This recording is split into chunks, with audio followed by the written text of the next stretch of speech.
Hello, Capricorn. Welcome to the Plaid Sheep Oracle. Capricorn. Your reading is deep,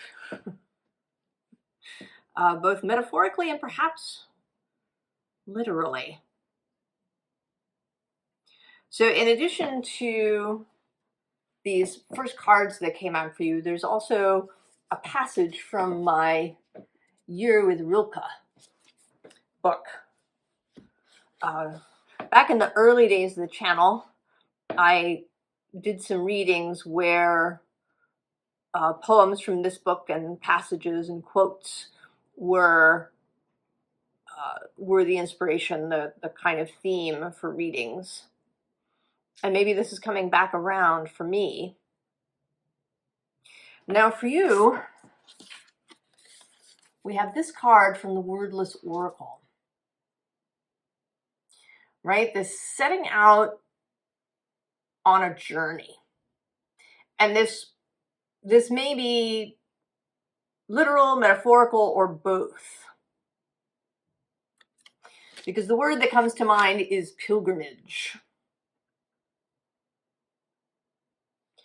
And a pilgrimage is usually both a physical journey as well as a spiritual one. You go to a holy place to commune, to have an experience.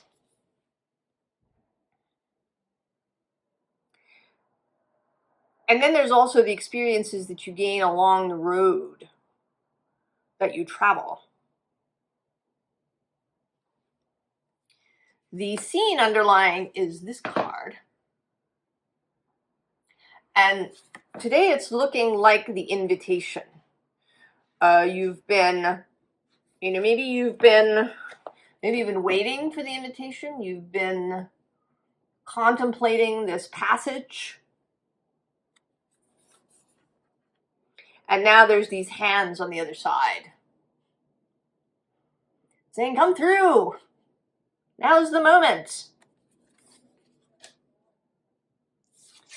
The unseen underlying is this card, which looks or feels to me, whenever I see it, what I think of is reflection. I mean, there is this, right? You can see there's these musical notations here on the bottom. I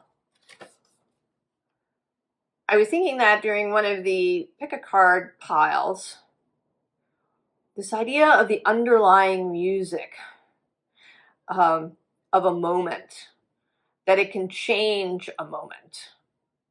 It also makes me think of the show Ally McBeal, where she had her theme song. So something about the underlying music, maybe you're changing the underlying music. Perhaps you've had as your underlying music, your theme music, something, maybe something sad, in a minor key, or maybe something very jangling, kind of a Stravinsky piece, or a, improvisational jazz piece that goes here, there, and everywhere, or maybe something like the Grateful Dead or Fish, where a song can kind of go on and on and on, right? That music where they improv and flow from one into another. And then now it's changing. Maybe you're moving up into a major key, into something, more upbeat. Or if you've had, maybe very martial music, like marching band music, maybe now you're moving into something more flowing.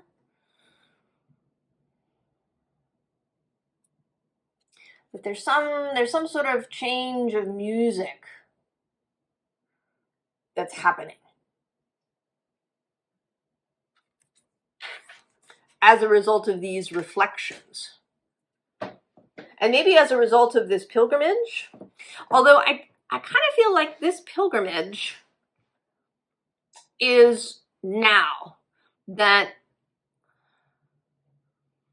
you've already been having some of these thoughts.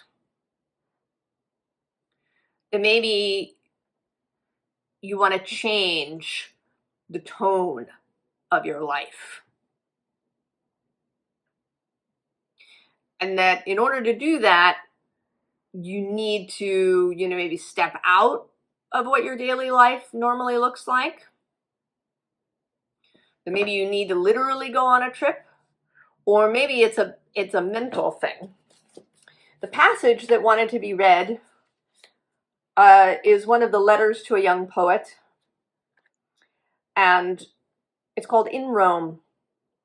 There's much beauty here, for great beauty is everywhere. Living waters flow endlessly through ancient aqueducts into the great city, and dance in many piazzas over white stone basins, and spread out in spacious pools, murmuring by day and lifting their murmur into the starry wind-softened night. There are gardens here, unforgettable boulevards and stairs designed by Michelangelo, stairs inspired by downward flowing water, step flowing into wide stepping like wave into wave. From such impressions you gather yourself. You win yourself back from the clamoring multiplicity, and slowly learn to know a very few things in which the eternal is reflected, which you love and in which your solitude allows you to take part.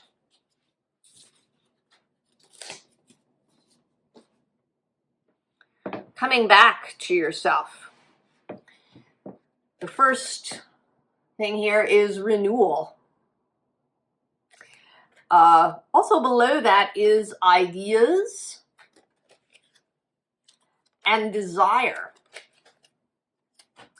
And then the bottom of the deck is reflection. So it may be that you have been reflecting on your life and are now taking a very deliberate turn. Because we also have reformation.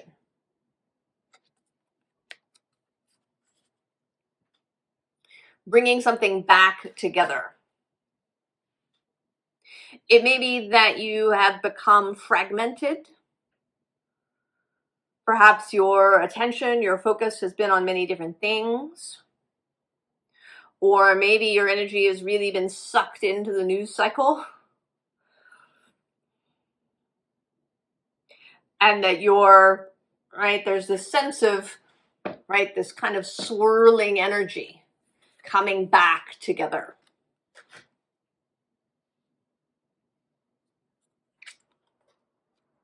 And then there's purpose with this passageway. Walking through the passageway. Getting on the road.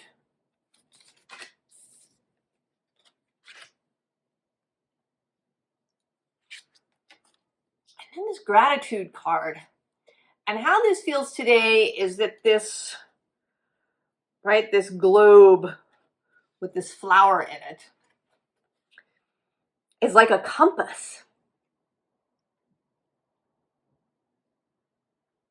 That you're finding a new compass where maybe beauty is part of that you move towards what is beautiful,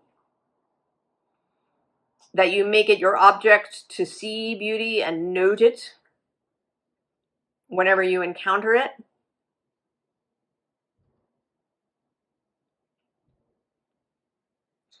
That blossoming, we have this, here you are, with your compass.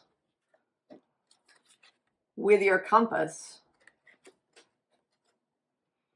This is the compass that leads you to this desire.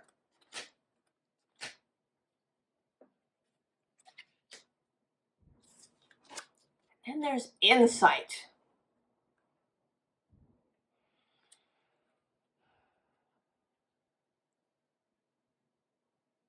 And this too, Apollo, his It was his temple that was at Delphi, where the most famous of the Sibyls, of the Pythias, the most famous of the oracles of the ancient world, at Delphi. So there's a feeling there of a pilgrimage, of a seeking journey. That might be literal. You might go to see somebody, or you might go to a particular site, and it doesn't necessarily have to be a site in the ancient world.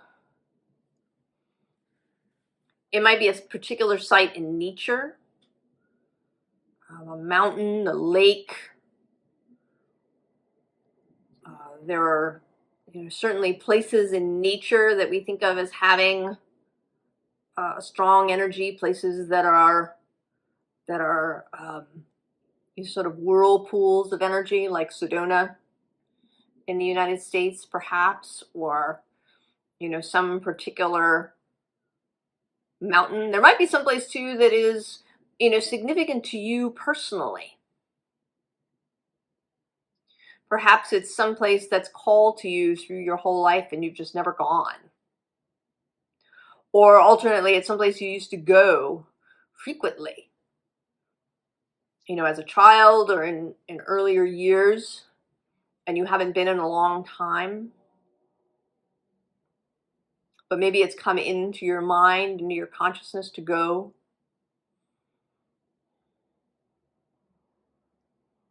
That there is something waiting.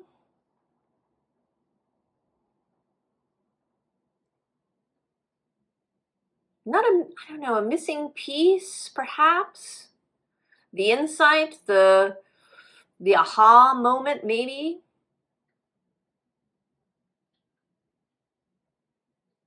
Or there's a confirmation of a sort waiting for you there.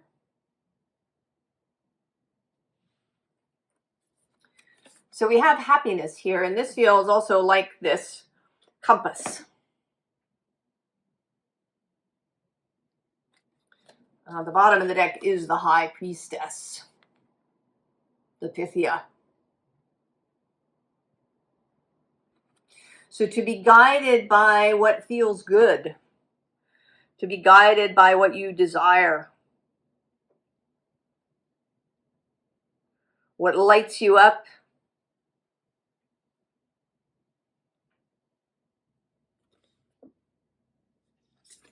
Below that, we have this swiftness.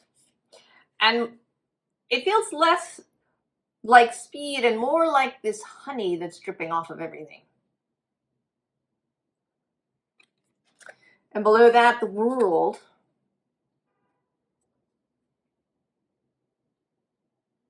The new world, the new start to something, but also the reformation, perhaps, of what was in the past that maybe has become fragmented.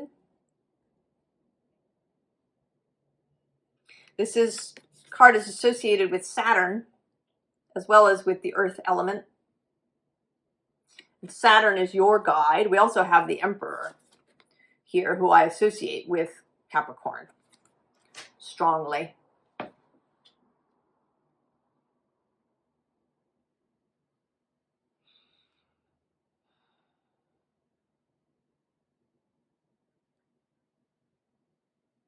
So there is some sort of return to self that is happening here.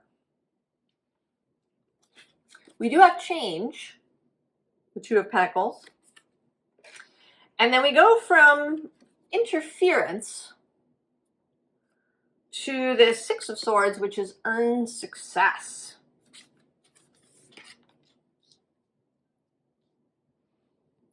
And the interference may be, this multiplicity that Rilke talks of. And it's kind of interesting to think, he was writing in the 19th century, but there was still this sense of, the group causing us to, maybe stray off of our path, or to not really know what we believe is, to muddy our view, to disturb the compass, like having a magnet near a compass will distort which way the needle points.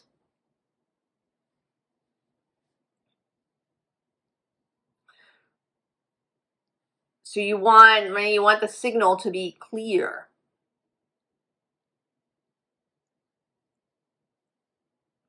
And the Six of Swords, it is, in this deck, it's earned success, but it's also, movement.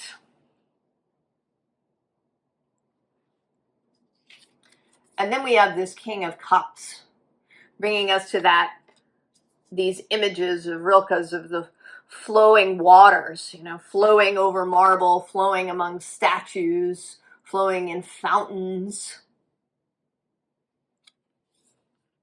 There are many fountains in Rome.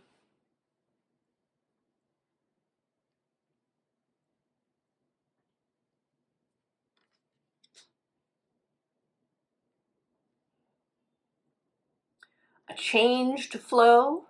I mean, here, she sort of appears to be kind of walking through water, perhaps. And maybe your waters have gotten sort of muddy. Right? Maybe the waters, this music that underlies that creates your flow has become muddy, or there's stuff floating in it, or there's things in the way, so it's not flowing smoothly. It's become stagnant with no flow at all.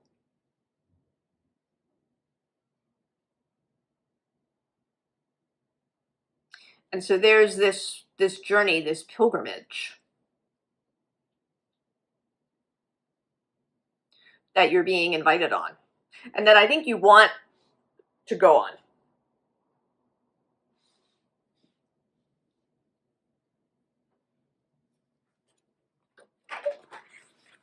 And we have Bloom.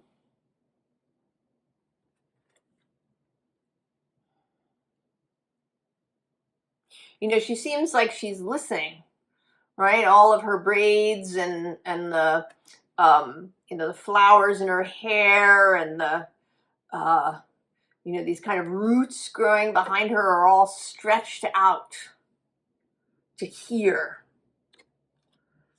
And even below that, we have this, in this Treasured Memories, there's this balloon. And it seems more like you're stretching yourself out to listen. We have this Queen Bee on the bottom.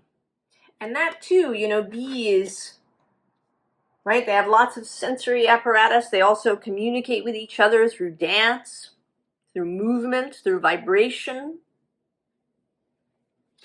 And then we have this Observer.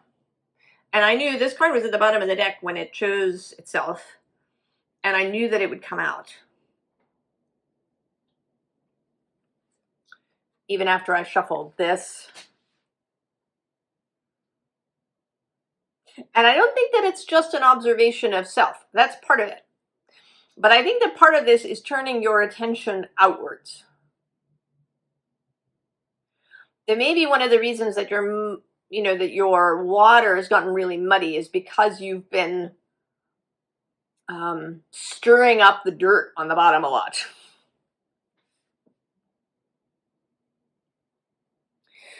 That this pilgrimage may be about getting out of your own head.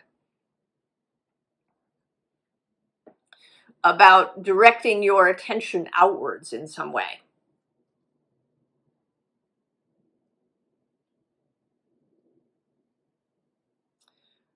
Reflecting on, maybe on your relationships.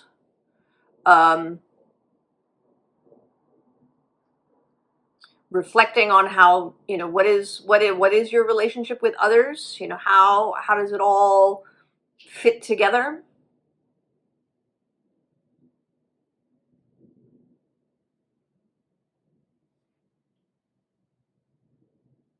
Maybe it is sending your attention out into nature or into an art form or a creative project. But also about listening to what source and your wider self are wanting to say. And if we're too directed inward, what am I thinking? What am I feeling? What is happening? We can, that gets muddy, and then we don't hear. And so we have the journey again.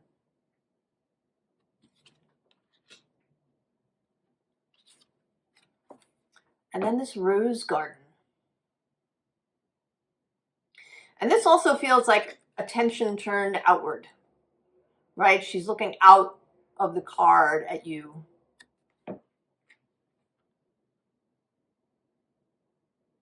There's an invitation to dance, to explore, to try something new.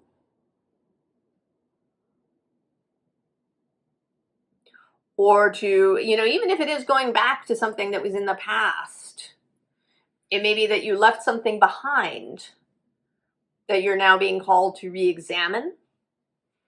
It might have been an art form or a creative project, or you started writing a book and then you set it aside.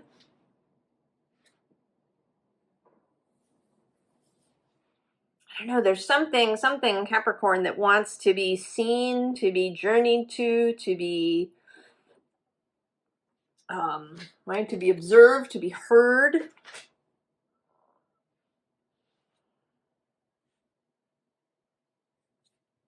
And there is definitely something about relationships, because then we do have this 10 of Cups here. And it may be that you've become disconnected from others in some way. And certainly if you have been very internally focused, that can happen.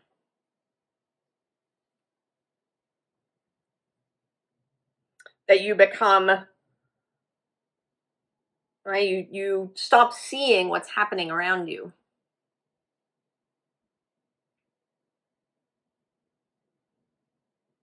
You kind of have to, right? It's a little bit of a paradox, right? If you've been, if you've either been very focused internally, or maybe if you've been very focused on specific outward things like the news cycle, so that you've got all this, or the opinions and thoughts of people on social media who you don't even actually know, those Facebook friends that you've never met in real life, in the physical world.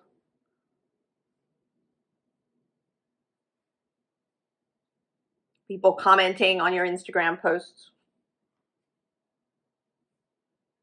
That if that's become more present, more, is taking up a lot of space, it can cut you off from those who are actually right in your space. And it may be that you're all cut off, right? That you're all sort of wandering around in your own, kind of internal muddy waters.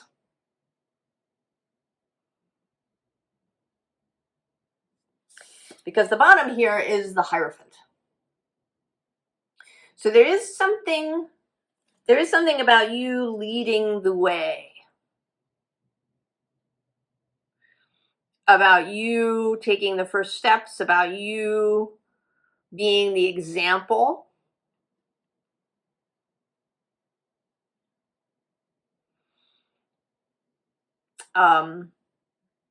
You might also be, there's that there's that idea of keystone species, wolves, beavers, these animals whose activities cause a lot of change in the environment, and their effects ripple outward into lots of other species and the environment as a whole.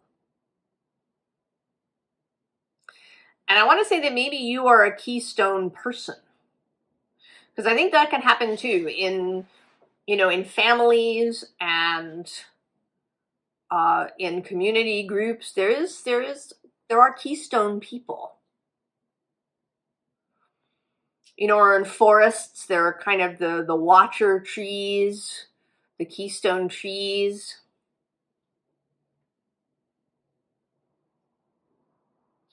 And I think that maybe you are a keystone person in whatever your group is, your family, maybe it's at your job, or in, kind of in your bigger group. And if you get out of balance and out of order, then it ripples out. And this is not, I'm not trying to be judgmental or cast blame or make things your fault or anything of that sort. Because everybody has their own will, makes their own choices. You are not responsible for other people's choices. This is just that you have an awareness that what you do does ripple out. And you can choose to do what you want with that.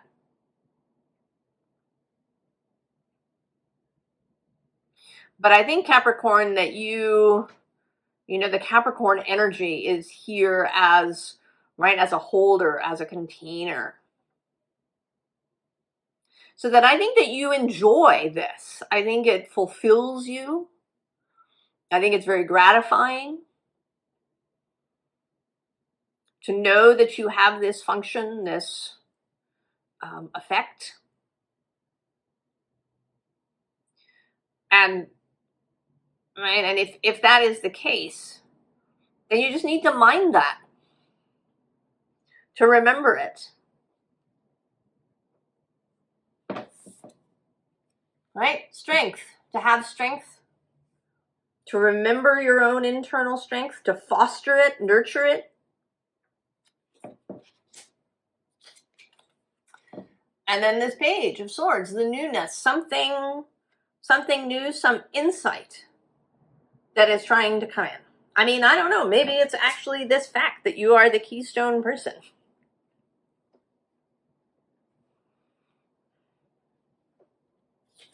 Because then we have the Magician. The creator, the point of focus. And also this Nine of Wands.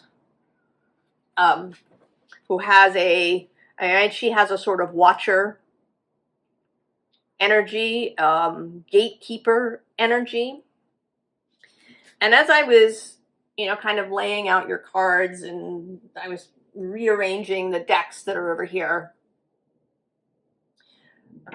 I moved 2 decks, and the card that was revealed is this 2, that is initiation.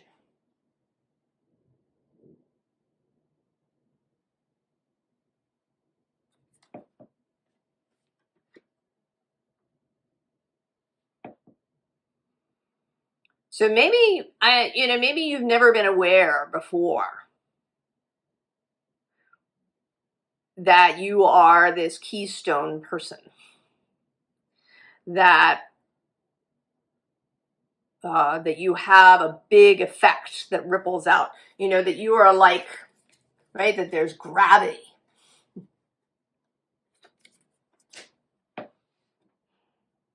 That you have, this kind of spiritual mass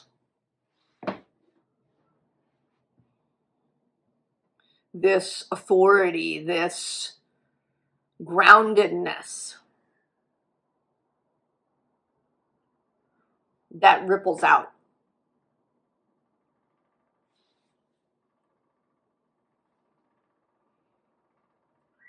And perhaps you need, maybe you need to take a little time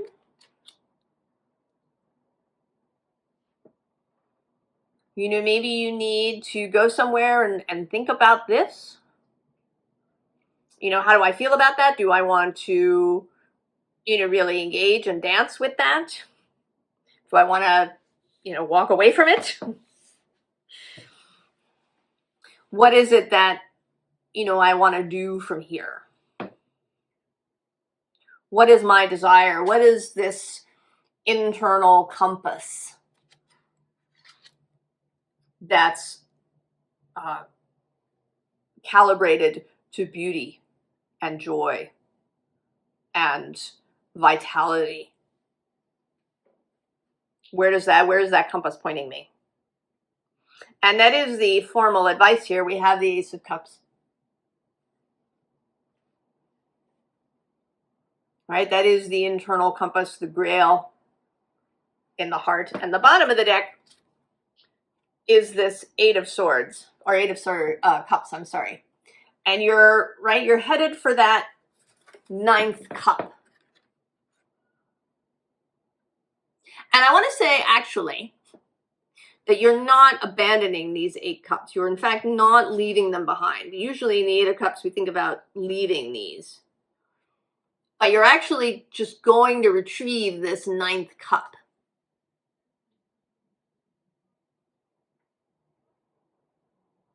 That is perhaps the one that's been missing, the one that got lost, the one that you could no longer see or feel. And you're going to go retrieve it. And below this cup is the Magician. And actually, I'm now seeing the 8 of Pentacles, that satisfaction with work, with creation.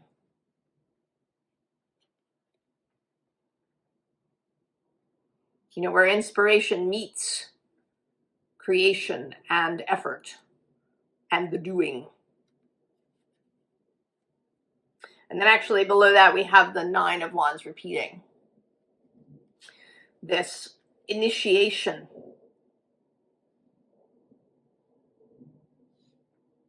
And then I wasn't going to, but yes, I'm going to.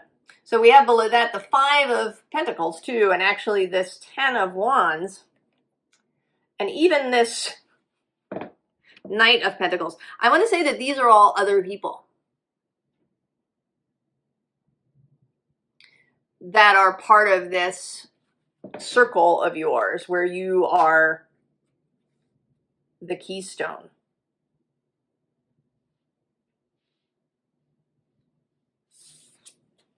Queen of Wands, acting on inspiration, acting on passion, acting on creative ideas and impulses.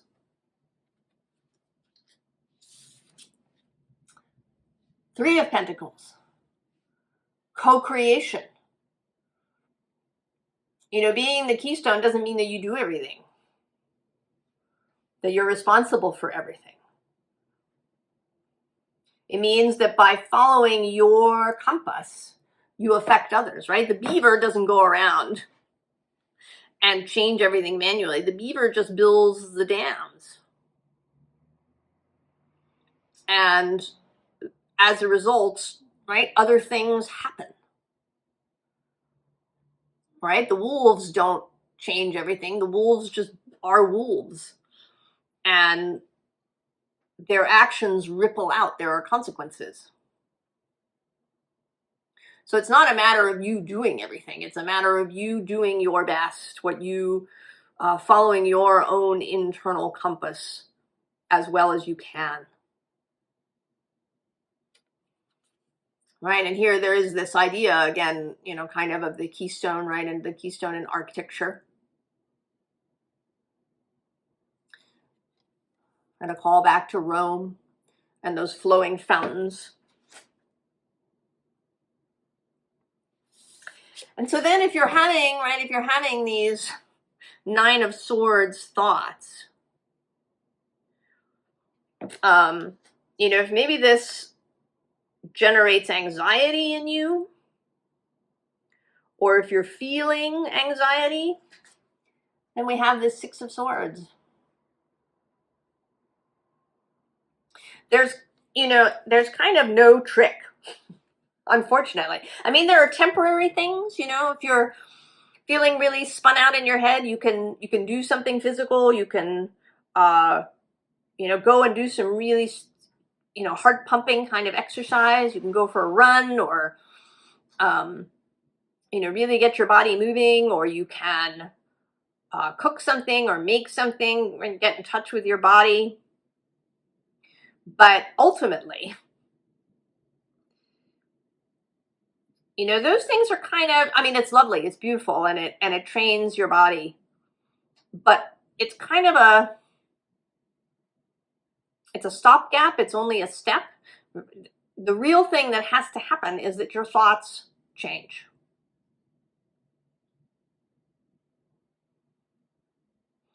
And that's a practice. When you have, right, really anxious thoughts, it's, right, shifting your attention, changing the thoughts.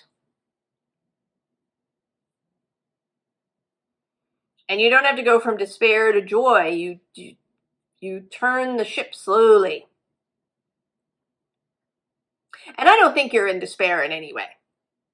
I mean, the Nine of Swords always looks really, you know, kind of serious. But I don't think that you are in, you know, in some sort of deep space. I think you may just be a little dissatisfied. You know, you may, you know, maybe the things are happening in your body. Perhaps you're having some, you know, digestive issues, or you've got a little insomnia going, or, right, there's just these, right, the waters are just a little bit muddy. There's no sea monster in there to get you. There's just some, right, a little stagnation, a little muddiness.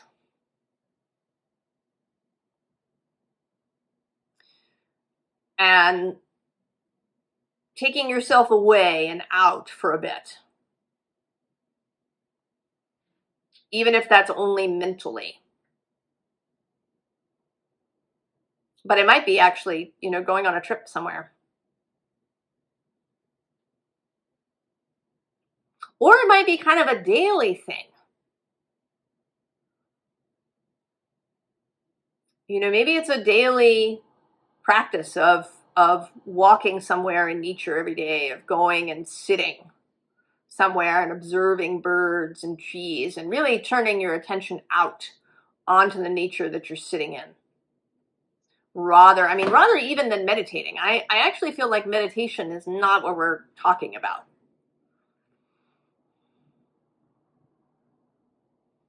That it's about, right, it's about observation.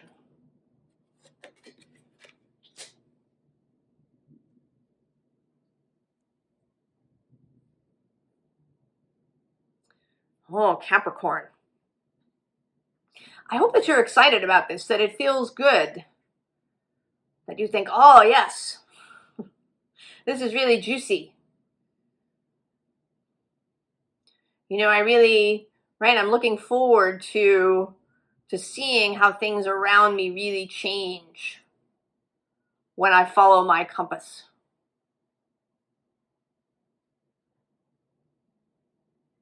I hope that it's intriguing and exciting for you. I wish you the very, very best, Capricorn, and I will see you next time. So long.